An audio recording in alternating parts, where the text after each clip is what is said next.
One day, Joanne and her daughter decided to buy an ice because the weather is really hot, like her. Guys, it's so hot here.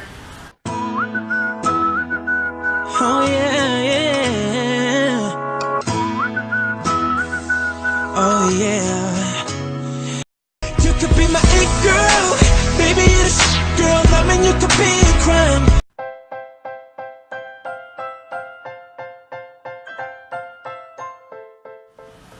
Look, there's a star here.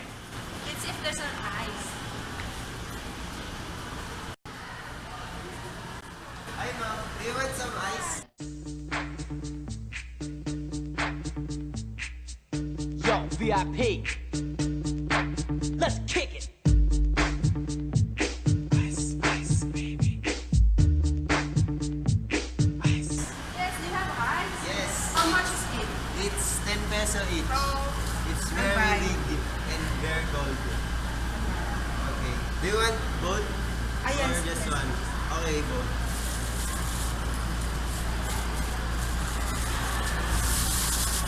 Thank you. Thank you for shopping. Thank you.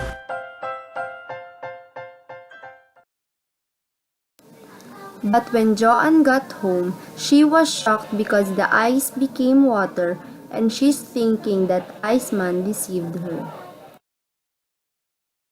Oh my God, what happened to the ice? Why did it turn to water?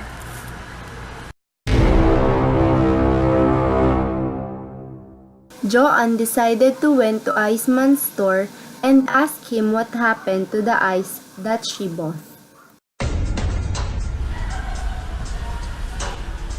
Hey, ice man. Ako'y kinikilig, bakit kailang malapit ako'y nanginginig?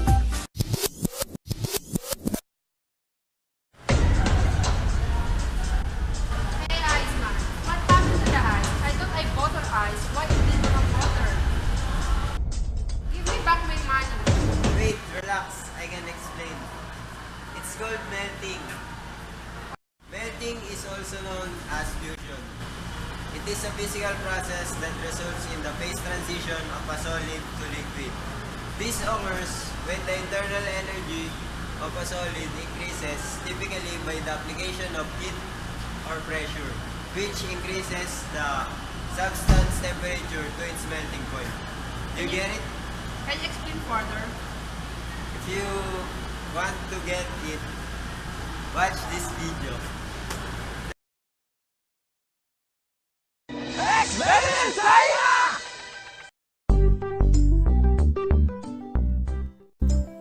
Hello everyone, I'm Risha and today we're going to conduct an experiment about latent heat of fusion. So before we start our experiment, let us define first what is latent heat and latent heat of fusion. Latent heat, it is energy released or absorbed by a system during constant temperature process. So in latent heat of fusion, we will know the amount of heat which must be added to a substance to change it to liquid from solid phase at its melting point. The objective of our experiment is to determine the heat of fusion of water by calorimetry. The materials that we need are 1 piece calorimeter with stirrer, 1 piece triple beam balance, 1 piece beaker, 1 piece thermometer, 1 pair of hot pads, tube ice, and 1 piece stove. Calorimeter is used to measure the quantity of heat transferred to or from an object. It is composed of calorimeter housing, calorimeter cup, and stirrer. The hole on the top centermost of the calorimeter is the place where you can insert a thermometer. Triple beam balance is a rugged, inexpensive weighing instrument. It is named for the 3 beams which carry weights. A beaker is a simple container for stirring, mixing, and heating liquids commonly used in many laboratories. A thermometer is a device that measures temperature. It has two important elements, especially in a mercury in-glass thermometer. First, the bulb, in which some physical change occurs with temperature. Second is the visible scale that is marked on the thermometer.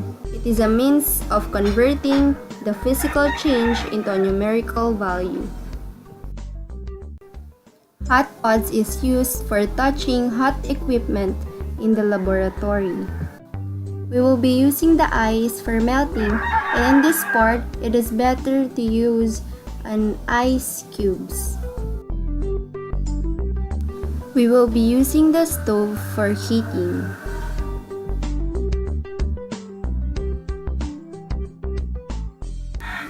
Using the triple beam balance, determine the mass of the calorimeter cup and the stirrer.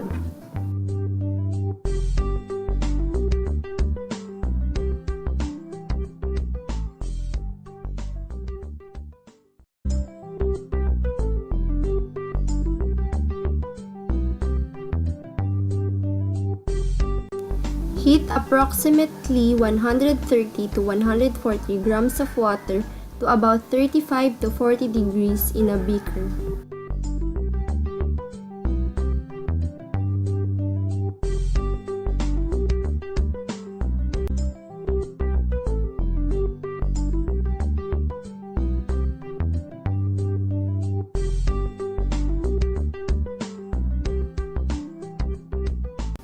Transfer the warm water to the calorimeter and again weigh.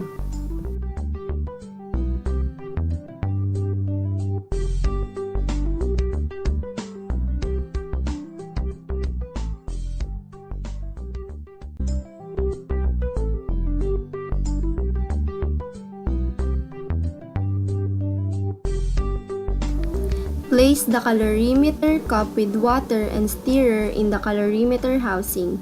Stir the water and determine the temperature to the nearest tenth of a degree.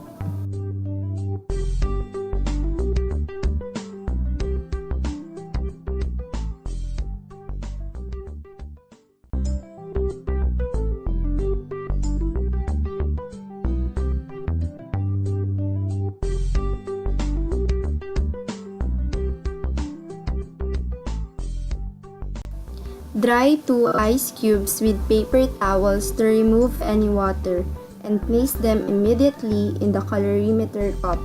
Be careful not to splash any water from the cup.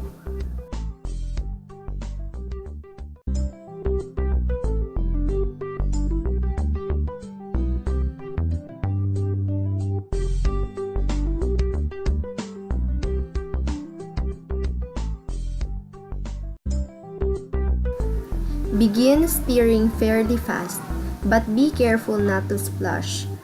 Stir until all the ice is melted, then determine the temperature to the nearest tenth of a degree.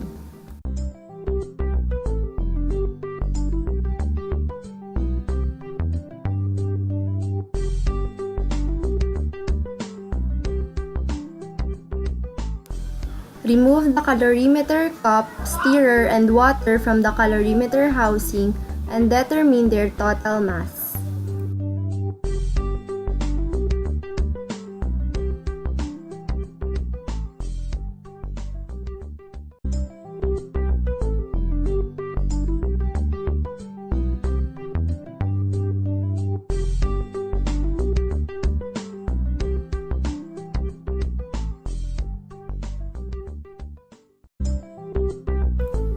After performing the experiment and gathering all the data that we need, we will now solve for the latent heat of fusion.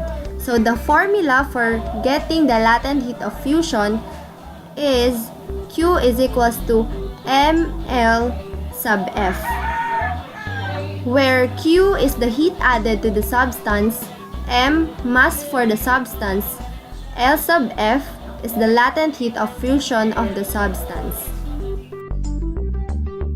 Before solving, we should know first the rule that heat lost is equals to heat gain. So in the experiment that we conduct, what do you think are the things that lose heat or gain heat? So here it is. Heat lost by water plus heat lost by calorimeter cup is equals to heat gained by ice to melt ice plus heat gained by the melted ice. And that's all for our experiment. I hope that you learned something, especially to the students out there. Again, I'm Rachel Ann B. Ballesteros. Thank you for watching. God bless.